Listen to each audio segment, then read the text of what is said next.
गुरु जी नाहूं जति सती नहीं पढ़िया, मूरख मुग्धा जन्म पया, प्रणवत नानक तिनकी शरणा, जिंतु नाही विसरिया, प्रणवत नानक तिनकी शरणा, जिंतु नाही विसरिया। परम सन्मान योग जुगो जुग अटल शब्द गुरु बाणी के बोहित धन धन श्री गुरु ग्रंथ साहब महाराज जी दी पावन हजूरी च जुड़ बैठे सत्संगी जनों, सतगुरां दी अपार कृपा सदका भगतां दी बाणी दी लड़ीवार विचार इस स्थान ते पिछले दिनों तो आरंभ की हुई है। गुरु साहब जी की अपार कृपा सदका आपां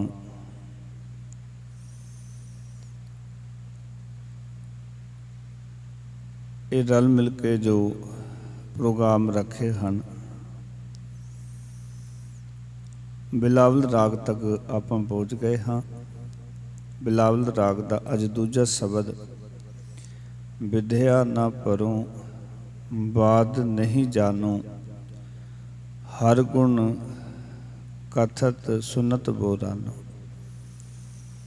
मेरे बाबा मैं बोरा, सब खलक सयानी मैं बोरा, मैं बिगड़ियो बिगड़े मत ओरा रहाओ। ये पावन शब्द 855 अंक दे उत्ते सुभायमान है।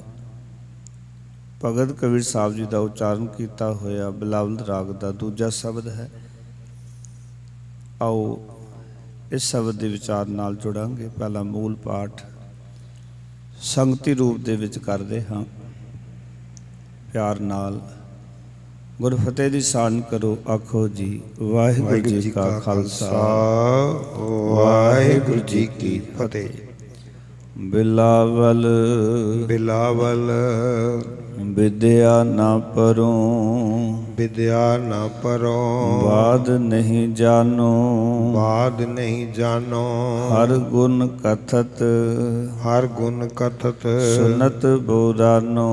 सुनत बोरानो। मेरे बाबा मैं बोरा, मेरे बाबा मैं बोरा, सब खलक सयानी सब खलक सयानी मैं बोरा, मैं बोरा, मैं बिगड़ियो मैं बिगड़ो बिगड़े मत ओरा, बिगड़े मत औरा रहाओ रहाओ।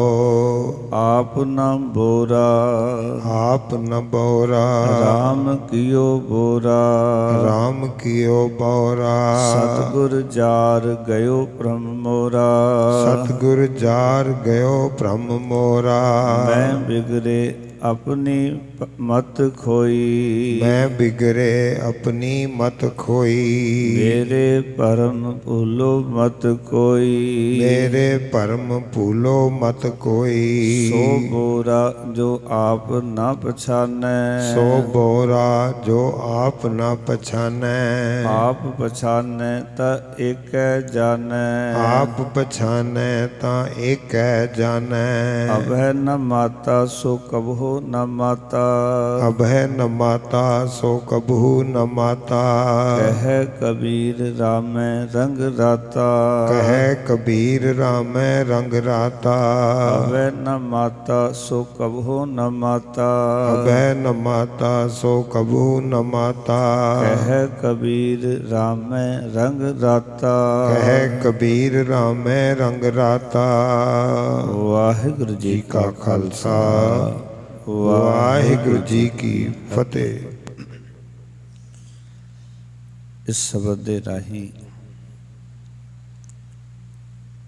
भगत कबीर साहब जी ने इस विचार नूं साडे समक्ष रखिया कि जदों कोई भगती करदा है, नाम जपदा है, कर्म कांडां तो हट के जिंदगी जिंदा है, ਤਾਂ ਕਰਮ ਕਾਂਡੀ ਜਿਹੜੇ ਲੋਕ ਨੇ ਉਹਨਾਂ ਨੂੰ ਉਹ ਮਨੁੱਖ ਝੱਲਾ ਕਮਲਾ ਕੁਰਾਇਆ ਨਜ਼ਰ ਆਉਂਦਾ ਹੈ ਕਿ ਇਹ ਮਨੁੱਖ ਕਿਹੜੇ ਕੋ ਰਾਹ 'ਤੇ ਪੈ ਗਿਆ ਹੈ, ਇਹ ਤਾਂ ਝੱਲਾ ਹੋ ਗਿਆ, ਇਹ ਕਮਲਾ ਹੋ ਗਿਆ, ਇਸ ਨੂੰ ਕੁਝ ਸਮਝ ਨਹੀਂ ਹੈ। ਇਸ ਤਰ੍ਹਾਂ ਦੀ ਜਿਹੜੀ ਵਿਚਾਰਾਂ ਨੇ ਭਗਤਾਂ ਦੇ ਸਮਕਸ਼ ਵੀ ਇਹ ਸਾਰੀ ਪ੍ਰੋਬਲਮਾਂ ਆਈਆਂ ਤੇ ਗੁਰੂ ਨਾਨਕ ਪਾਤਸ਼ਾਹ ਜੀ ਦੇ ਪਰਥਾਏ ਵੀ ਅਸੀਂ ਦੇਖਦੇ ਹਾਂ। ਜਦੋਂ ਮਹਾਰਾਜ ਕਹਿੰਦੇ ਨੇ ਕੋਈ ਆਖੈ ਭੂਤਨਾ ਕੋ ਕਹਿ ਬੇਤਾਲਾ ਭਇਆ ਦੀਵਾਨਾ ਸਾਕਾ ਨਾਨਕ ਬੋਰਾਨਾ। ਲੋਕਾਂ ਨੇ ਬੜਾ ਕੁਛ ਬੋਲਿਆ, ਭਗਤ ਕਬੀਰ ਸਾਹਿਬ ਨੂੰ ਵੀ ਇਹਨਾਂ ਗੱਲਾਂ ਦਾ ਸਾਹਮਣਾ ਕਰਨਾ ਪਿਆ। ਇਸ ਕਰਕੇ ਭਗਤ ਕਬੀਰ ਸਾਹਿਬ ਜੀ ਉਸ ਵਿਚਾਰ ਨੂੰ ਅੱਜ ਸਾਡੇ ਸਾਹਮਣੇ ਰੱਖ ਰਹੇ ਨੇ ਕਿ ਲੋਕਾਂ ਦੀ ਨਜ਼ਰ ਵਿੱਚ ਮੈਂ ਕਮਲਾ ਹਾਂ, ਝੱਲਾ ਹਾਂ, ਪਰ ਅਸਲ ਦੇ ਵਿੱਚ ਇਹ ਆਪ ਹੀ ਲੋਕ ਕਮਲੇ ਹਨ। ਕਿਸ ਤਰ੍ਹਾਂ ਬੜੀ ਪਿਆਰੀ ਵਿਚਾਰ ਰੱਖੀ, ਮੇਰੇ ਬਾਬਾ ਮੈਂ ਬੋਰਾ, ਸਭ ਖਲਕ ਸਿਆਣੀ ਮੈਂ ਬੋਰਾ। ਹੇ ਮੇਰੇ ਸੱਜਣ, ਕਹਿੰਦੇ ਨੇ ਲੋਕਾਂ ਦੇ ਭਾਣੇ ਮੈਂ ਕਮਲਾ ਹਾਂ, ਮੇਰੇ ਬਾਬਾ, ਹੇ ਮੇਰੇ ਸੱਜਣ, ਹੇ ਮੇਰੇ ਮਿੱਤਰ, ਹੇ ਮੇਰੇ ਬਾਬਾ, ਲੋਕਾਂ ਦੇ ਭਾਣੇ ਮੈਂ ਬੋਰਾ ਹਾਂ, ਕਮਲਾ ਹਾਂ, ਮੈਂ ਬੋਰਾ। ਲੋਕ ਮੈਨੂੰ ਝੱਲਾ ਕਹਿੰਦੇ ਨੇ, ਕਮਲਾ ਕਹਿੰਦੇ ਨੇ, ਕੁਰਾਈਆ ਕਹਿੰਦੇ ਨੇ। ਸਭ ਖਲਕ ਸਿਆਣੇ, ਲੋਕ ਸਿਆਣੇ ਹਨ ਤੇ ਮੈਂ ਬੋਰਾ, ਮੈਂ ਕਮਲਾ ਹਾਂ। ਵੀ ਲੋਕ ਸਾਰੇ ਸਿਆਣੇ ਨੇ ਜਿਹੜੇ ਕਹਿ ਰਹੇ ਨੇ ਕਬੀਰ ਕਮਲਾ ਹੋ ਗਿਆ ਹੈ ਤੇ ਮੈਂ ਕਮਲਾ ਹਾਂ। ਆਖਣ ਲੱਗੇ ਮੈਂ ਬਿਗੜਿਓ ਬਿਗੜੈ ਮਤ ਓਰਾ। ਲੋਕਾਂ ਦੇ ਖਿਆਲ ਵਿੱਚ ਮੈਂ ਕੁਰਾਏ ਪੈ ਗਿਆ ਹਾਂ, ਮੈਂ ਵਿਗੜ ਗਿਆ ਹਾਂ। ਕਿਉਂਕਿ ਲੋਕ ਇਹ ਸਮਝਦੇ ਨੇ ਕਿ ਕਬੀਰ ਵਿਗੜ ਗਿਆ ਕਿਉਂਕਿ ਕਬੀਰ ਨਾ ਜਨੇਊ ਨੂੰ ਮੰਨਦਾ ਹੈ, ਨਾ ਤਿਲਕ ਨੂੰ ਮੰਨਦਾ ਹੈ, ਨਾ ਇਹਨਾਂ ਕਰਮ ਕਾਂਡਾਂ ਨੂੰ ਮੰਨਦਾ ਹੈ, ਨਾ ਤੀਰਥ ਇਸ਼ਨਾਨ ਨੂੰ ਮੰਨਦਾ ਹੈ, ਨਾ ਸਵਰਗ ਨਰਕ ਨੂੰ ਮੰਨਦਾ ਹੈ। ਕਿਉਂਕਿ ਸਾਰੀਆਂ ਵਿਚਾਰਾਂ ਕਬੀਰ ਸਾਹਿਬ ਨੇ ਰੱਦ ਕਰ ਦਿੱਤੀਆਂ ਸਨ। ਕਵਨ ਨਰਕ ਕਿਆ ਸਵਰਗ ਵਿਚਾਰਾ ਸੰਤੋਂ ਦੋ ਰਾਦੇ, ਹਮ ਕਾਹੂ ਕੀ ਕਾਰ ਨ ਕਰਤੇ ਆਪਣੇ ਗੁਰ ਪ੍ਰਸਾਦੇ। ਅਬ ਤੋ ਜਾਏ ਚੜੇ ਸਿੰਘਾਸਨ, ਮਿਲੇ ਹੈ ਸਾਰੰਗ ਪਾਣੀ, ਰਾਮ ਕਬੀਰਾ ਏਕ ਭਏ ਹੈ ਕੋ ਨਾ ਸਕੇ ਪਛਾਣੀ। ਜਦ ਇਹ ਵਿਚਾਰ ਲੋਕਾਂ ਦੇ ਸਾਹਮਣੇ ਰੱਖੀ ਤੇ ਲੋਕਾਂ ਨੇ ਕਿਹਾ ਵੀ ਕਬੀਰ ਤਾਂ ਕੁਰਾਏ ਪੈ ਗਿਆ। ਭਗਤ ਜੀ ਕਹਿੰਦੇ ਲੋਕਾਂ ਦਾ ਖਿਆਲ ਹੈ ਕਿ ਮੈਂ ਕੁਰਾਏ ਪੈ ਗਿਆ ਹਾਂ, ਮੈਂ ਬਿਗੜਿਓ, ਮੈਂ ਵਿਗੜ ਗਿਆ ਹਾਂ, ਕਿਉਂਕਿ ਮੈਂ ਆਪਣੇ ਗੁਰੂ ਦੇ ਰਾਹ 'ਤੇ ਤੁਰ ਕੇ ਪ੍ਰਭੂ ਦਾ ਭਜਨ ਕਰਦਾ ਹਾਂ, ਰੱਬ ਦੀ ਬੰਦਗੀ ਕਰਦਾ ਹਾਂ। ਜੋ ਮੇਰੇ ਗੁਰੂ ਨੇ ਮੈਨੂੰ ਸਮਝਾਇਆ ਹੈ ਮੈਂ ਉਸ ਤਰ੍ਹਾਂ ਆਪਣੇ ਜੀਵਨ ਨੂੰ ਜਿਉਂਦਾ ਹਾਂ। ਪਰ ਲੋਕ ਕਹਿੰਦੇ ਨੇ ਇਹ ਝੱਲਾ ਹੋ ਗਿਆ, ਕਮਲਾ ਹੋ ਗਿਆ, ਕੁਰਾਏ ਪੈ ਗਿਆ। ਔਰ ਇਹ ਪਿਆਰੋ ਸਹਿਜ ਸੁਭਾਵਿਕ ਹੈ ਕਿਉਂਕਿ ਲੋਕ ਕਰਮ ਕਾਂਡ ਨੂੰ ਹੀ ਤਰਜੀਹ ਦਿੰਦੇ ਹਨ। ਲੋਕ ਬਾਹਰ ਦੇ ਭੇਖ ਨੂੰ ਹੀ ਜ਼ਿਆਦਾ ਤਰਜੀਹ ਦਿੰਦੇ ਹਨ ਵੀ ਸ਼ਾਇਦ ਭੇਖ ਹੀ ਜਿਹੜਾ ਹੈ, ਜਿਹਨੇ ਭੇਖ ਧਾਰਨ ਕੀਤਾ ਉਹੀ ਧਰਮੀ ਹੈ। ਜੋ ਕਿ ਗੁਰਮਤਿ ਅਨੁਸਾਰ ਦੇਖਾਂਗੇ ਤੇ ਗੁਰੂ ਨਾਨਕ ਪਾਤਸ਼ਾਹ ਜੀ ਦਾ ਜੀਵਨ ਦੇਖਦੇ ਹਾਂ। ਜਦੋਂ ਆਪ ਜੀ ਉਦਾਸੀਆਂ 'ਤੇ ਜਾਂਦੇ ਨੇ ਤੇ ਜਿਸ ਇਲਾਕੇ ਵਿੱਚ ਗਏ ਉਸ ਤਰੀਕੇ ਦੇ ਕੱਪੜੇ ਪਾਏ। ਪਰ ਜਦੋਂ ਗੁਰੂ ਨਾਨਕ ਪਾਤਸ਼ਾਹ ਜੀ ਉਦਾਸੀਆਂ ਸਮਾਪਤ ਕਰਕੇ ਕਰਤਾਰਪੁਰ ਸਾਹਿਬ ਦੇ ਵਿੱਚ 18 ਸਾਲ ਰਹਿੰਦੇ ਨੇ ਤਾਂ ਪਹਿਰ ਸੰਸਾਰੀ ਕੱਪੜੇ। ਉੱਥੇ ਬਾਬਾ ਜੀ ਨੇ ਸੰਸਾਰੀ ਕੱਪੜੇ ਪਾਏ, ਖੇਤੀਬਾੜੀ ਵਾਲੇ ਕੱਪੜੇ ਪਾਏ ਜੋ ਕੰਮ ਕਰਦੇ ਸਨ। ਸੋ ਗੁਰਮਤਿ ਦੇ ਅੰਦਰ ਕੱਪੜਿਆਂ ਵਾਸਤੇ ਕੋਈ ਬਹੁਤੀ ਥਾਂ ਨਹੀਂ ਹੈ, ਜਾਂ ਬਾਹਰ ਦੇ ਭੇਖ ਵਾਸਤੇ ਬਹੁਤੀ ਥਾਂ ਨਹੀਂ ਹੈ।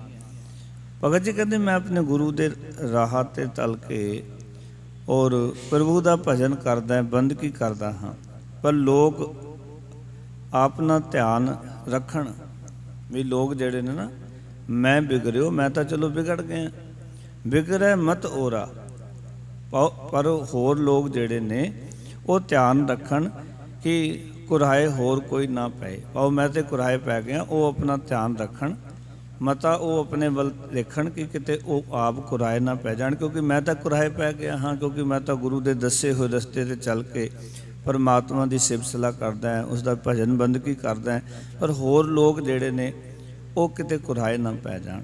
ਪਾਓ ਕਿ ਲੋਕ ਆਪਣਾ ਧਿਆਨ ਰੱਖਣ ਇਸ ਗੱਲੋਂ। ਭਗਤ ਕਬੀਰ ਸਾਹਿਬ ਲੋਕਾਂ ਨੂੰ ਕਹਿੰਦੇ ਵੀ ਤੁਸੀਂ ਆਪਣਾ ਖਿਆਲ ਰੱਖੋ। ਔਰ ਕਬੀਰ ਸਾਹਿਬ ਨੇ ਹੋਰ ਵੀ ਗੋੜੀ ਰਾਗ ਦੇ ਵਿੱਚ ਵੀ ਇਸ ਤਰ੍ਹਾਂ ਬਚਨ ਕੀਤੇ, ਕਹਿੰਦੇ ਹਮ ਅਬ ਤੈ ਆਪਣੀ ਪਦ ਕੋਈ, ਹਮਰੇ ਖੋਜ ਪਰੋ ਮਤ ਕੋਈ। ਕਹਿੰਦੇ ਨੇ ਜੇ ਮੈਂ ਆਪਣੀ ਪਦ ਗਵਾ ਲਈਏ ਤੇ ਸਾਡੇ ਰਸਤੇ ਤੇ ਤੁਸੀਂ ਨਾ ਤੁਰੋ, ਮੈਂ ਤਾਂ ਤੁਰਿਆ ਹੋਇਆ ਹਾਂ। ਵੀ ਜੇ ਮੈਂ ਇਸ ਪਾਸੇ ਚੱਲਿਆ ਤੇ ਤੁਹਾਨੂੰ ਕੀ ਪਰੇਸ਼ਾਨੀ ਹੈ? ਚੱਲਿਆ ਮੈਂ ਹਾਂ, ਮੈਂ ਆਪਣੀ ਪਦ ਗਵਾ ਲਈਏ, ਤੁਹਾਨੂੰ ਕਿਸ ਗੱਲ ਤੋਂ? ਪਰ ਤੁਸੀਂ ਕਿਤੇ ਆਪਣੀ ਪਤ ਨਾ ਗਵਾ ਲਿਓ ਮੇਰੀ ਤਰ੍ਹਾਂ ਇਸ ਰਸਤੇ 'ਤੇ ਚੱਲ ਕੇ। ਇੱਥੇ ਹੀ ਵੀ ਭਗਤ ਜੀ ਨੇ ਇਹੀ ਖਿਆਲ ਜਿਹੜੇ ਬਖਸ਼ਿਸ਼ ਕੀਤੇ ਕਿ ਲੋਕਾਂ ਦੇ ਵਿੱਚ ਇਹ ਜਿਹੜੀ ਵਿਚਾਰ ਹੈ ਵੀ ਭਗਤ ਕਬੀਰ ਸਾਹਿਬ ਜੀ ਕਮਲੇ ਹੋ ਗਏ, ਕੁਰਾਏ ਪੈ ਗਏ, ਅਤੇ ਮੈਂ ਤਾਂ ਚਲੋ ਵਿਗੜ ਗਿਆ ਹਾਂ, ਮੈਂ ਤਾਂ ਇਸ ਰਸਤੇ ਪੈ ਗਿਆ ਹਾਂ, ਪਰ ਲੋਕ ਆਪਣਾ ਧਿਆਨ ਰੱਖਣ ਕਿਤੇ ਉਹ ਕੁਰਾਏ ਨਾ ਪੈ ਜਾਣ, ਇਸ ਰਸਤੇ 'ਤੇ ਨਾ ਪੈ ਜਾਣ ਜਿਸ ਰਸਤੇ 'ਤੇ ਭਗਤ ਕਬੀਰ ਸਾਹਿਬ ਪਏ। ਫਿਰ ਕਹਿਣ ਲੱਗੇ ਵਿਦਿਆ ਨਾ ਪਰੂੰ ਬਾਦ ਨਹੀਂ ਜਾਨੂ, ਹਰ ਗੁਣ ਕਥਤ ਸੁਨਤ ਬੋਰਾਨੂ। ਆਖਣ ਲੱਗੇ ਬਹਿਸਾਂ ਦੀ ਖਾਤਰ, ਵਾਦ ਵਿਵਾਦ ਦੀ ਖਾਤਰ, ਇੱਕ ਦੂਜੇ ਨਾਲ ਉਲਝਣ ਦੀ ਖਾਤਰ ਕਹਿੰਦੇ ਮੈਂ ਵਿਦਿਆ ਨਹੀਂ ਪੜ੍ਹਦਾ। ਬਹੁਤੇ ਲੋਕ ਵਿਦਿਆ ਉਸ ਵੇਲੇ ਪੜ੍ਹਦੇ ਸਨ, ਬ੍ਰਹਮਦਾਸ ਵਰਗੇ ਬੈਠੇ ਹੋਏ ਸਨ ਜਿਹੜੇ ਕਿ ਲੋਕਾਂ ਦੇ ਨਾਲ ਵਾਦ ਵਿਵਾਦ ਕਰਨਾ, ਬਹਿਸਾਂ ਕਰਨੀਆਂ, ਉਹਨਾਂ ਨੂੰ ਹਰਾਉਣਾ, ਵੀ ਹਰਾ ਕੇ ਖੁਸ਼ੀ ਮਹਿਸੂਸ ਕਰਨੀ ਵੀ ਹਾਂ ਦੇਖੋ ਅਸੀਂ ਮਹਾਨ ਹੋ ਗਏ। ਉਸ ਨੂੰ ਹੀ ਧਰਮ ਸਮਝੀ ਬੈਠੇ ਸਨ ਕਿ ਅਸੀਂ ਇਤਨਾ ਗਿਆਨ ਹਾਸਲ ਕਰ ਲਿਆ ਕਿ ਸਾਡੇ ਸਾਹਮਣੇ ਹੁਣ ਕੋਈ ਜਿੱਤ ਨਹੀਂ ਸਕਦਾ, ਕੋਈ ਗੱਲ ਕਰਨ ਜੋਗਾ ਅਸੀਂ ਛੱਡਿਆ ਨਹੀਂ। ਇਸ ਤਰ੍ਹਾਂ ਦੀ ਇੱਕ ਵਿਚਾਰਧਾਰਾ ਚੱਲ ਰਹੀ ਸੀ। ਭਗਤ ਜੀ ਕਹਿੰਦੇ ਮੈਂ ਉਹ ਵਿਦਿਆ ਪੜ੍ਹਦਾ ਹੀ ਨਹੀਂ ਜਿਹੜੀ ਵਿਦਿਆ ਦੇ ਵਿੱਚੋਂ ਵਾਦ ਵਿਵਾਦ ਦਾ ਜਨਮ ਹੋਵੇ, ਇੱਕ ਦੂਜੇ ਨੂੰ ਨੀਵਾਂ ਦਿਖਾਣਾ ਹੋਵੇ, ਮੈਂ ਉਹ ਵਿਦਿਆ ਨਹੀਂ ਪੜ੍ਹਦਾ। ਵਿਦਿਆ ਨਾ ਪਰੋ ਵਾਦ ਨਹੀਂ ਜਾਣੂ, ਤੇ ਆਖਣ ਲੱਗੇ ਨਾ ਹੀ ਮੈਂ ਵਾਦ ਵਿਵਾਦ ਕਰਨਾ ਚਾਹੁੰਦਾ ਹਾਂ। ਪਾਓ ਕਿ ਕਈ ਲੋਕ ਕੀ ਕਰਦੇ ਸਨ ਕਿ ਆਪਣੀ ਵਿਦਵਤਾ ਦਿਖਾਉਂਦੇ ਸਨ, ਇਸ ਕਰਕੇ ਉਹ ਕਹਿੰਦੇ ਆਤਮਿਕ ਜੀਵਨ ਵਾਸਤੇ ਮੈਂ ਕਿਸੇ ਵਿਦਵਤਾ ਭਰੀ ਧਾਰਮਿਕ ਚਰਚਾ ਦੀ ਲੋੜ ਨਹੀਂ ਸਮਝਦਾ। ਲੋਕ ਸਮਝਦੇ ਨੇ ਵੀ ਸ਼ਾਇਦ ਇਹ ਵਾਦ ਵਿਵਾਦ ਕਰਾਂਗੇ ਔਰ ਵੈਸਾ ਕਰਨੀਆਂ ਉਹ ਜਾਣਦੇ ਸਨ, ਔਰ ਧਾਰਮਿਕ ਵਾਦ ਵਿਵਾਦ ਨੂੰ ਇੱਕ ਦੂਜੇ ਨਾਲ ਡਿਬੇਟ ਕਰਨੀ ਔਰ ਉਹ ਇਸ ਢੰਗ ਨਾਲ ਕਰਨੀ, ਇੱਕ ਦੂਜੇ ਨੂੰ ਹੈਰਾਨ ਦੀ ਮਨਸਾ ਦੇ ਨਾਲ। ਭਗਤ ਕਬੀਰ ਸਾਹਿਬ ਕਹਿੰਦੇ ਨੇ ਮੈਂ ਸਮਝਦਾ ਕਿ ਆਤਮਿਕ ਜੀਵਨ ਵਾਸਤੇ ਕਿਸੇ ਵਿਦਵਤਾ ਭਰੀ ਧਾਰਮਿਕ ਚਰਚਾ ਦੀ ਲੋੜ ਨਹੀਂ ਹੈ।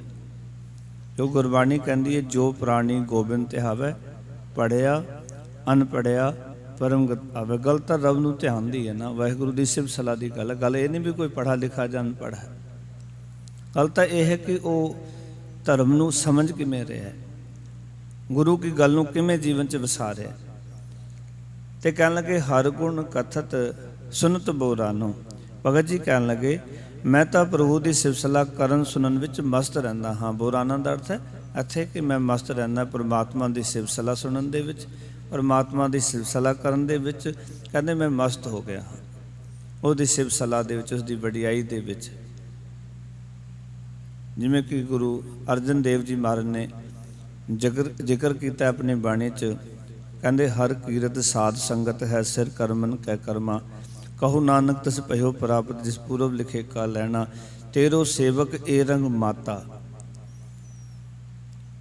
ਭਇਓ ਕਿਰਪਾਲ ਦੀਨ ਦੁਖ ਭੰਜਨ ਹਰ ਹਰ ਕੀਰਤਨ ਇਹ ਮਨ ਰਾਤਾ। ਇੱਥੇ ਵੀ ਜੋ ਭਗਤ ਜੀ ਇਸ ਤਰ੍ਹਾਂ ਹੀ ਕਹਿ ਰਹੇ ਨੇ ਕਿ ਮੈਂ ਤਾਂ ਮਸਤ ਹੋ ਗਿਆ ਹਾਂ ਪਰਮਾਤਮਾ ਦੀ ਸਿਵ ਸਲਾਹ ਸੁਣਨ ਦੇ ਵਿੱਚ, ਮੱਤਿਆ ਗਿਆ, ਮਸਤ ਹੋ ਗਿਆ, ਬੋਰਾ ਹੋ ਗਿਆ। ਕਹਿੰਦੇ ਨੇ ਉਸ ਪਰਮਾਤਮਾ ਦੀ ਸਿਵ ਸੁਣਨਾ ਤੇ ਉਸ ਦੇ ਵਿੱਚ ਮੈਂ ਮਸਤ ਰਹਿੰਦਾ ਹਾਂ। ਹਰ ਗੁਣ ਕਥਤ ਸੁਨਤ ਬੋਰਾ ਨੂੰ, ਹਰਿ ਦੇ ਨੂੰ ਕਥਦਿਆਂ ਤੇ ਸੁਣਦਿਆਂ ਮੈਂ ਮਸਤ ਰਹਿੰਦਾ ਹਾਂ। ਫਿਰ ਕਹਿਣ ਲੱਗੇ ਆਪ ਨਾ ਬੋਰਾ ਰਾਮ ਕੀਓ ਬੋਰਾ, ਸਤਿਗੁਰ ਜਾਰ ਗਇਓ ਪ੍ਰਭ ਮੋਰਾ। ਆਖਣ ਲੱਗੇ ਮੈਂ ਆਪਣੇ ਆਪ ਇਸ ਤਰ੍ਹਾਂ ਕਮਲਾ ਨਹੀਂ ਬਣਿਆ, ਇਹ ਤਾਂ ਮੈਨੂੰ ਮੇਰੇ ਪ੍ਰਭੂ ਨੇ ਆਪਣੀ ਭਗਤੀ ਵਿੱਚ ਜੋੜ ਕੇ ਕਮਲਾ ਕਰ ਦਿੱਤਾ ਹੈ। ਇਹ ਲੋਕ ਕਹਿੰਦੇ ਕਮਲਾ ਹੋ ਗਿਆ, ਕੁਰਾਏ ਪੈ ਗਿਆ, ਇਹ ਤਾਂ ਮੇਰੇ ਪ੍ਰਭੂ ਨੇ ਮੇਰੇ ਉੱਤੇ ਕਿਰਪਾ ਕੀਤੀ ਹੈ ਕਿ ਆਪਣੀ ਭਗਤੀ ਵਿੱਚ ਜੋੜ ਕੇ, ਆਪਣੀ ਸਿਵ ਸਲਾਹ ਦੇ ਵਿੱਚ ਜੋੜ ਕੇ ਔਰ ਮੈਨੂੰ ਕਹਿੰਦੇ ਕਮਲਾ ਕਰ ਦਿੱਤਾ ਹੈ। ਕਹਿੰਦੇ ਆਪ ਨਾ ਬੋਰਾ ਰਾਮ ਕਿਉ ਬੋਰਾ, ਮੈਂ ਆਪ ਬੋਰਾ ਨਹੀਂ ਹੋਇਆ, ਇਹ ਤਾਂ ਮੇਰੇ ਪ੍ਰਭੂ ਨੇ ਭਗਤੀ ਦੇ ਵਿੱਚ ਲਾ ਕੇ ਆਪਣੀ ਮੈਨੂੰ ਬੋਰਾ ਕਰ ਦਿੱਤਾ ਹੈ, ਮਸਤ ਕਰ ਦਿੱਤਾ ਹੈ। ਕਹਿਣ ਲੱਗੇ ਸਤਿਗੁਰ ਜਾਰ ਗਇਓ ਪ੍ਰਭ ਮੋਰਾ, ਤੇ ਆਖਣ ਲੱਗੇ ਮੇਰੇ ਸਤਿਗੁਰ ਨੇ ਮੇਰਾ ਭਰਮ ਵਹਿਮ ਸਭ ਸਾੜ ਦਿੱਤਾ। ਮੇਰੇ ਅੰਦਰ ਕੋਈ ਹੁਣ ਭਰਮ ਨਹੀਂ ਰਹਿ ਗਿਆ, ਕੋਈ ਡਾਊਟ ਨਹੀਂ ਰਹਿ ਗਿਆ, ਸਾਰੇ ਭਰਮ ਜੀਵਨ 'ਚ ਸਮਾਪਤ ਹੋ ਗਏ। ਵਹਿਮੀ ਜ਼ਿੰਦਗੀ ਵੀ ਕੋਈ ਜ਼ਿੰਦਗੀ ਨਹੀਂ ਹੁੰਦੀ, ਮਾਫ਼ ਕਰਨਾ। ਜਿਹੜੇ ਵਹਿਮਾਂ 'ਚ ਜਿਉਂਦੇ ਨੇ ਆਪਣਾ ਸਮਾਂ ਹੀ ਬਰਬਾਦ ਕਰਦੇ ਨੇ, ਕਿਉਂਕਿ ਉਹਦੇ ਪਿੱਛੇ ਰਿਜ਼ਲਟ ਤਾਂ ਕੁਛ ਹੈ ਨਹੀਂ ਹੈ। ਇਸ ਕਰਕੇ ਭਗਤ ਜੀ ਕਹਿੰਦੇ ਮੇਰੇ ਸਤਿਗੁਰ ਨੇ ਮੇਰੇ ਅੰਦਰ ਜਿਤਨੇ ਵੀ ਵਹਿਮ ਭਰਮ ਸਨ, ਭਟਕਨਾਵਾਂ ਸਨ, ਉਹ ਸਾਰੀਆਂ ਸਾੜ ਦਿੱਤੀਆਂ, ਜੀਵਨ 'ਚ ਕੋਈ ਨਹੀਂ ਰਹਿਣ ਦਿੱਤੀ। ਤਾਂ ਹੀ ਤਾਂ ਗੁਰਮਤਿ ਸਾਨੂੰ ਕਹਿੰਦੀ ਹੈ ਕਿ ਜਾਗਤ ਜੋਤ ਜਪੈ ਨਿਸਬਾਸੁਰ, ਏਕ ਬਿਨਾ ਮਨ ਨੈਕ ਨ ਆਨੈ, ਪੂਰਨ ਪ੍ਰੇਮ ਪ੍ਰਤੀਤ ਸਜੈ, ਵਰਤ ਗੋੜ ਮੜੀ ਮਟ ਓਲ ਨ ਮੰਨੈ। ਗੁਰੂ ਨਾਨਕ ਪਾਤਸ਼ਾਹ ਕਹਿੰਦੇ ਦੁਬਿਧਾ ਨਾ ਪੜੋ, ਹਰ ਬਿਨ ਹੋਰ ਨਾ ਪੁੱਜੋ, ਮੜੈ ਮਸਾਨ ਨਾ ਜਾਏ। ਸਿੱਖ ਕਿਸੇ ਦੁਬਿਧਾ 'ਚ ਨਹੀਂ ਪੈਂਦਾ। ਭਾਈ ਸਾਹਿਬ ਭਾਈ ਗੁਰਦਾਸ ਜੀ ਲਿਖਦੇ ਨੇ ਕਿ ਗੁਰ ਸਿੱਖ ਸੰਗਤ ਮਿਲਾਪ ਕੋ ਪ੍ਰਤਾਪ ਐਸੋ, ਪਤ ਬ੍ਰਤ ਏਕ ਟੇਕ ਦੁਬਿਧਾ ਨਿਵਾਰੀ ਹੈ, ਪੁੱਛਤ ਨ ਉਥਿਤ ਵਾਰ ਕਛ, ਗ੍ਰਹਿ ਆਏ ਨਕਸ਼ਤਰ ਕੀ ਨ ਸ਼ੰਕਾ ਉਰਤਾਰੀ ਹੈ। ਸਿੱਖ ਕੋਈ ਸ਼ੰਕਾ ਨਹੀਂ ਕਰਦਾ, ਕੋਈ ਭਰਮ ਨਹੀਂ ਕਰਦਾ। ਗੁਰੂ ਨੇ ਸਾਰੀ ਗੱਲ ਸਿੱਖ ਦੀ ਝੋਲੀ ਵਿੱਚ ਪਾ ਦਿੱਤੀ। ਤੈਨੂੰ ਸਿੱਖ ਸ਼ੰਕਾ ਕਰਨ ਦੀ, ਵਹਿਮ ਭਰਮ ਕਰਨ ਦੀ ਤੈਨੂੰ ਕੋਈ ਲੋੜ ਨਹੀਂ। ਭਗਤ ਜੀ ਕਹਿੰਦੇ ਮੇਰੇ ਗੁਰੂ ਨੇ ਮੇਰੇ ਉੱਤੇ ਪਰਉਪਕਾਰ ਕੀਤਾ, ਕਹਿੰਦੇ ਮੇਰਾ ਭਰਮ ਦੂਰ ਕਰ ਦਿੱਤਾ। ਮੈਂ ਬਿਗਰੇ ਆਪਣੀ ਪਤ ਖੋਈ, ਮੇਰੇ ਭਰਮ ਭੁੱਲੋ ਮਤ ਕੋਈ। ਆਖਣ ਲੱਗੇ ਜੇ ਮੈਂ ਕੁਰਾਏ ਪਏ ਹੋਏ ਨੇ, ਆਪਣੀ ਅਕਲ ਗਵਾ ਲਈ ਹੈ, ਆਪਣੀ ਮਤ ਖੋ ਲਈ ਹੈ। ਤੁਸੀਂ ਕਹਿੰਦੇ ਨਾ ਕਬੀਰ ਸਾਹਿਬ ਕਮਲਾ ਹੋ ਗਿਆ, ਹੁਣ ਮਤ ਨਹੀਂ ਰਹੀ, ਕੁਰਾਏ ਪੈ ਗਿਆ। ਜੇ ਮੈਂ ਕਹਿੰਦੇ ਕੁਰਾਏ ਪਏ ਨੇ, ਆਪਣੀ ਅਕਲ ਗਵਾ ਲਈ ਹੈ, ਮੈਂ ਬਿਗੜੇ ਆਪਣੀ ਮਤ ਖੋਈ, ਕਹਿੰਦੇ ਮੇਰੇ ਭਰਮ ਭੁੱਲੋ ਮਤ ਖੋਈ।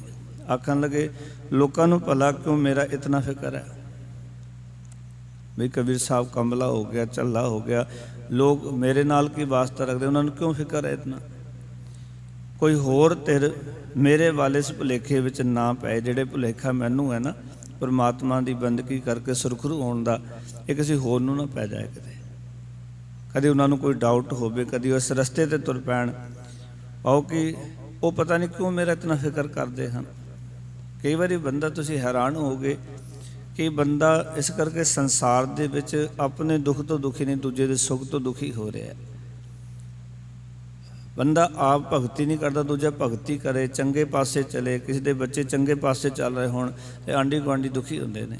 ਨਾ ਦੇ ਘਰ ਤਾਂ ਕੋਈ ਕਲੇਸ਼ ਨਹੀਂ ਹੁੰਦਾ, ਇਹ ਤਾਂ ਸਾਰੇ ਭਗਤੀ ਵਾਲੇ ਪਾਸੇ ਚਲੇ ਹੋਏ ਨੇ, ਭਾਵੇਂ ਕਹਿਣਗੇ ਪਤਾ ਨਹੀਂ ਕਿਹੜੇ ਪਾਸੇ ਤੁਰੇ ਹੋਏ ਨੇ। ਭਗਤ ਜੀ ਕਹਿੰਦੇ ਨੇ ਜਿਸ ਭਰਮ ਦੇ ਵਿੱਚ ਮੈਂ ਪਿਆ ਹੋਇਆ, ਪਾਓ ਕਿ ਮੇਰੇ ਵਾਂਗ ਹੋਰ ਇਸ ਭੁਲੇਖੇ ਵਿੱਚ ਨਾ ਪੈ ਜਾਣ। ਇਹ ਲੋਕਾਂ ਨੂੰ ਲੱਗਦਾ ਵਾ ਵੀ ਮੈਂ ਹੋਰ ਪਾਸੇ ਤੁਰਿਆ ਹੋਇਆ। ਇਸ ਕਰਕੇ ਭਗਤ ਜੀ ਕਹਿੰਦੇ ਨੇ ਉਸ ਭਰਮ ਵਿੱਚ ਤੁਸੀਂ ਨਾ ਪੈ ਜਾਇਓ, ਕਿਉਂਕਿ ਮੈਂ ਤਾਂ ਉਸ ਭਗਤੀ ਦੇ ਰਸਤੇ 'ਤੇ ਤੁਰਿਆ ਹੋਇਆ, ਪਰਮਾਤਮਾ ਦੀ ਸਿਵ ਸਲਾਹ ਵਿੱਚ ਜੁੜਿਆ ਹੋਇਆ। ਫਿਰ ਕਹਿਣ ਲੱਗੇ ਮੈਂ ਬੋਰਾ ਸੋ ਬੋਰਾ ਜੋ ਆਪ ਨਾ ਪਛਾਣੈ, ਸੋ ਦਾ ਅਰਥ ਉਹ। ਭਗਤ ਕਬੀਰ ਸਾਹਿਬ ਕਹਿੰਦੇ ਉਹ ਮਨੁੱਖ ਬੋਰਾ ਹੈ ਜਿਹੜਾ ਆਪਣੇ ਆਪ ਨੂੰ ਨਹੀਂ ਪਹਿਚਾਣਦਾ। ਕਿਉਂਕਿ ਲੋਕਾਂ ਨੂੰ ਇਹ ਭੁਲੇਖਾ ਸੀ ਕਿ ਪ੍ਰਭੂ ਦੀ ਭਗਤੀ ਕਰਨ ਵਾਲਾ ਬੰਦਾ ਝੱਲਾ ਹੁੰਦਾ ਹੈ, ਇਹ ਭੁਲੇਖਾ ਸੀ। ਪਰ ਭਗਤ ਜੀ ਕਹਿੰਦੇ ਨੇ ਅਸਲ ਵਿੱਚ ਬੋਰਾ ਝੱਲਾ ਉਹ ਹੈ ਜੋ ਆਪਣੇ ਅਸਲੇ ਦੀ ਪਹਿਚਾਣ ਨਹੀਂ ਕਰਦਾ। ਸੋ ਬੋਰਾ जो आप ना पछाणै, अपने आप की पहचान नहीं करता कि मैं कौन हाँ। जिसने अपने वल कभी वेख्या ही नहीं कि कित्थों उपजै, कहाँ रह, कहाँ माहे समावै, जी जन सब खसम के कौन कीमत पावै, भी कीमत किस दी पैनी है। जिन्हें गल कभी विचारी नहीं कि मन तू जोत स्वरूप है, अपना मूल पछाण, मन हरजी तेरे नाल है, गुरमती रंगमान। पाओ कि अपने असले की पहचान नहीं की। सो बोरा जो आप ना पछाणै, आप पछाणै तो एक हो जाना। आखन लगे जो अपने आप को पहचानता है, वो तो हर थां एक परमात्मा नूं वसदा होया देखदा। भगत कबीर साहब कहते हैं, भावें लोगों को यह भुलेखा कि भगती करने वाला बंदा झल्ला हुंदा है, कमला हुंदा है, कुराए पै जाता है, पर भगत जी कहते असल में झल्ला वो मनुख है जिहड़ा अपने आप की ही पहचान नहीं कर रहा, अपने असले की पहचान नहीं कर रहा कि मेरा वजूद की है, मेरी होंद की है, मेरा सफ़र की है। क्योंकि जिन्ना चिर असीं अपने अंदर दे सफ़र नूं नहीं वेखांगे, अपने असले नूं नहीं तकांगे और नासवंत चीज़ों के नाल जुड़े रवांगे, तो सानू असली रस्ते की सोझी प्राप्त नहीं होनी। तो भगत जी कहते असल में झल्ला है ही वो है जिहड़ा अपने असले की, अपने आप की पहचान नहीं करता। क्योंकि इत्थे तो भगत बाबा शेख फरीद जी कहते हैं कि आप सवार है मैं मिला, मैं मिलिया सुख होए, फरीदा जे तू मेरा होए रह, सब जग तेरा होए। आप सवार है, अपने आप को सवारना है, अपने आप की ही पहचान करनी है, किसी होर नूं नहीं सवारना। हर एक प्राणी ने अपने अपने आप को सवारना, गुरबाणी कहती। और जे सारा ही समाज, हर एक बंदा अपनी अपनी ड्यूटी लै लवे, मैं अपने आप को सही करना है, तो समाज जिहड़ा है वो सारा सही हो जाएगा। पर हर एक मनुख दूजे नूं कहंदा तू ठीक हो जा, तू ठीक हो जा, अपने आप को उत्थे ही रखता है, तो सारा समाज इदां दा बनिया पिया। हर एक बंदा अपनी अपनी जिम्मेवारी लवे, अपने अपने असले नूं पहचाने, अपने जीवन नूं समझण दा यतन करे। भगत जी कहन लगे, कहंदे ने आप ना पछाणना तो एक हो जाना। असल विच जो अपने आप नूं आप पछाणना तो एक हो जाना, अपने आप को पहचानता है, अपने आप की असले की पहचान करता भी मैं की हाँ। जदों तक असी अपने आप को नहीं पहचानांगे, अपनी आत्मा को नहीं पहचानांगे, इस जोत को नहीं पहचानांगे, उन्ना चिर असी सर्व व्यापक परमात्मा को नहीं पहचान सकते। जब तक ये गल समझ नहीं आई कि शरीर मैं नहीं हाँ, मैं तो मेरी जोत है, मेरा अंदरला है जो कि परमात्मा की अंश है। कह कबीर हम राम की अंश, असी परमात्मा की अंश हाँ। और जब तक असी अपनी अंश को नहीं पहचानते तो उन्ना चिर जिसकी असी अंश उन्होंने किवें पहचान लांगा, जब अपने आप की पहचान नहीं। फिर कबीर साहब कहते हैं अवै न माता सो कभू न माता, कह कबीर रामै रंग राता। जिहड़ा कि हुण माता का अर्थ हुंदा मस्त होना, मत्या जाना, तो वह कभी भी नहीं मत्या जा सकता, कभी भी नहीं जुड़ सकता। जिहड़ा हुण नहीं जुड़िया वो कभी नहीं जुड़ सकता। कोई सोचे ना भी जिहड़ा हुण नहीं जुड़िया फिर जुड़ जावांगे। भगत जी कहते जिहड़ा हुण नहीं मत्या गया, हुण नहीं जुड़िया, हुण परमात्मा की सिफत नाल नहीं जुड़िया, वो कभी भी नहीं जुड़ सकता। आओ कि जिहड़ा प्रभु के प्यार विच रंगीदा नहीं है, जीवन दे विच वो कभी भी मत्या होया नहीं हो सकता, मतवाला नहीं हो सकता। उस नाम का वपारी नहीं हो सकता जिहड़ा नाम नूं पी के मस्त हो जाता है। कह कबीर रामै रंग राता। भगत कबीर साहब आखते हैं उसने कभी भी कहते परमात्मा के नाम का रंग प्राप्त ही नहीं किया, वो कभी भी नहीं बनता। जीवन अजाई गवा लेंदा है, वो कभी भी परमात्मा के नाम विच नहीं रंगिया जाता। सो भगत कबीर साहब जी इस शब्द के राही सानू ये विचार समझाना चाहते हैं कि आत्मिक जीवन वास्ते किसी चुंझ ज्ञान की लोड़ नहीं पैंदी। वो चुंझ ज्ञान की लोड़ नहीं है, ऐसी विद्या की लोड़ नहीं है जिहड़ी विद्या साडी खुआरी का कारण, हंकार का कारण बने, मैं का कारण बने। वो चुंझ ज्ञान की इत्थे लोड़ नहीं है। असली लोड़ तो यह है कि मनुख अपने असल में पहचान के परमात्मा की भगती विच रत्या जाए। ਪਰਮਾਤਮਾ ਵਿੱਚ ਲੀਨ ਕਿਵੇਂ ਹੋਣਾ ਹੈ, ਇਹ ਗਿਆਨ ਦੀ ਲੋੜ ਹੈ। ਤੇ ਇਹ ਗਿਆਨ ਸਤਿਗੁਰ ਦੀ ਬਾਣੀ ਸਾਨੂੰ ਦੇ ਸਕਦੀ ਹੈ ਕਿ ਅਸੀਂ ਆਪਣੇ ਅਸਲੇ ਨਾਲ ਕਿਵੇਂ ਜੁੜ ਸਕਦੇ ਹਾਂ, ਆਪਣੇ ਆਪ ਦੀ ਕਿਵੇਂ ਪਹਿਚਾਨ ਕਰ ਸਕਦੇ ਹਾਂ, ਪਰਮਾਤਮਾ ਦੀ ਭਗਤੀ ਕਿਵੇਂ ਕਰ ਸਕਦੇ ਹਾਂ। ਇਸ ਕਰਕੇ ਅੱਜ ਸਾਨੂੰ ਸਾਰਿਆਂ ਨੂੰ ਲੋੜ ਹੈ ਕਿ ਆਪਾਂ ਚੁੰਝ ਗਿਆਨੀ ਨਾ ਬਣੀਏ, ਆਪਾਂ ਗੁਰਮਤਿ ਦੇ ਧਾਰਨੀ ਬਣੀਏ, ਗੁਰਬਾਣੀ ਦੀ ਵਿਚਾਰ ਨੂੰ ਜੀਵਨ ਦਾ ਆਧਾਰ ਬਣਾਈਏ, ਗੁਰਮਤਿ ਤੱਤ ਨੂੰ ਸਮਝਣ ਦਾ ਯਤਨ ਕਰੀਏ ਕਿ ਗੁਰਮਤਿ ਦੀ ਜੋ ਫਿਲੋਸਫੀ ਵਿਚਾਰਧਾਰਾ ਹੈ ਉਹ ਸਾਡੇ ਮਨਾਂ ਨੂੰ ਕੀ ਸਮਝਾਉਂਦੀ ਹੈ, ਸਾਡੇ ਜੀਵਨ ਵਿੱਚ ਕਿਹੜਾ ਮੋੜ ਲਿਆਉਣ ਵਾਸਤੇ ਵਿਚਾਰ ਸਾਨੂੰ ਬਖਸ਼ਦੀ ਹੈ। ਜਦੋਂ ਉਸ ਵਿਚਾਰਧਾਰਾ ਦੇ ਅਸੀਂ ਧਾਰਨੀ ਹੋ ਜਾਵਾਂਗੇ ਫਿਰ ਅਸੀਂ ਸੰਸਾਰ ਦੀ ਪਰਵਾਹ ਵੀ ਨਹੀਂ ਕਰਾਂਗੇ ਵੀ ਸੰਸਾਰ ਕੀ ਕਹਿੰਦਾ ਹੈ। ਕਿਉਂਕਿ ਜਿਹੜਾ ਇਸ ਮਾਰਗ 'ਤੇ ਤੁਰਦਾ, ਧੰਨ ਗੁਰੂ ਰਾਮਦਾਸ ਮਹਾਰਾਜ ਕਹਿੰਦੇ ਉਸ ਨੂੰ ਇਹ ਗੱਲ ਪੱਲੇ ਬੰਨ ਲੈਣੀ ਚਾਹੀਦੀ ਹੈ ਕਿ ਅਬ ਹਮ ਚਲੀ ਠਾਕੁਰ ਪੈ ਹਾਰ, ਜਬ ਹਮ ਸਰਨ ਪ੍ਰਭੂ ਕੀ ਆਈ, ਰਾਖ ਪ੍ਰਭੂ ਭਾਵੇਂ ਮਾਰ, ਲੋਕਨ ਕੀ ਚਤਰਾਈ ਉਪਮਾ ਤੇ ਵੈਸੰਤਰ ਜਾਰ, ਕੋਈ ਭਲਾ ਕਹੋ ਭਾਵੇਂ ਬੁਰਾ ਕਹੋ, ਹਮ ਤਨ ਦਿਓ ਹੈ ਢਾਰ। ਜਿਹਨੇ ਇਸ ਮਾਰਗ 'ਤੇ ਤੁਰਨਾ ਉਸਨੇ ਇਹ ਕਮਰ ਕਸੇ ਕਰਕੇ ਤੁਰਨਾ ਚਾਹੀਦਾ ਕਿ ਮੈਂ ਤਨ ਗੁਰੂ ਅੱਗੇ ਅਰਪਣ ਕਰ ਦਿੱਤਾ। ਸੰਸਾਰ ਕੀ ਕਹਿੰਦਾ ਉਸ ਦੀ ਪਰਵਾਹ ਨਾ ਕਰੇ, ਉਹੀ ਇਸ ਭਗਤੀ ਦੇ ਮਾਰਗ 'ਤੇ ਤੁਰ ਸਕਦਾ। ਜਿਹੜਾ ਲੋਕਾਂ ਦੀ ਪਰਵਾਹ ਕਰਦਾ ਹੈ, ਲੋਕਾਚਾਰੀ 'ਚ ਪਿਆ ਹੋਇਆ, ਉਹ ਭਗਤ ਕਬੀਰ ਸਾਹਿਬ ਕਹਿੰਦੇ ਇਸ ਮਾਰਗ 'ਤੇ ਤੁਰ ਹੀ ਨਹੀਂ ਸਕਦਾ। ਜਿਸ ਨੂੰ ਇਹ ਫਿਕਰ ਹੈ ਵੀ ਲੋਕ ਕਮਲਾ ਕਹਿਣਗੇ, ਝੱਲਾ ਕਹਿਣਗੇ, ਕੀ ਕਹਿਣਗੇ, ਉਹ ਇਸ ਮਾਰਗ ਦਾ ਧਾਰਨੀ ਨਹੀਂ ਹੋ ਸਕਦਾ। ਇਸ ਤਰ੍ਹਾਂ ਦੀ ਵਿਚਾਰ ਅੱਜ ਦੇ ਪਾਵਨ ਸ਼ਬਦ ਵਿੱਚ ਸਾਡੇ ਸਮਕਸ਼ ਰੱਖੀ ਹੈ। ਸੋ ਇਤਨੀਆਂ ਬੇਨਤੀਆਂ ਪ੍ਰਵਾਨ। ਆਪ ਸਾਰਿਆਂ ਦਾ ਧੰਨਵਾਦ ਜੀ। ਆਇਆਂ ਨੂੰ ਪਿਆਰ ਨਾਲ ਗੁਰਫਤਿਹ ਦੀ ਸਾਂਝ ਕਰੋ। ਆਖੋ ਜੀ ਵਾਹਿਗੁਰੂ ਜੀ ਕਾ ਖਾਲਸਾ, ਵਾਹਿਗੁਰੂ ਜੀ ਕੀ ਫਤਿਹ। ਰਾਮ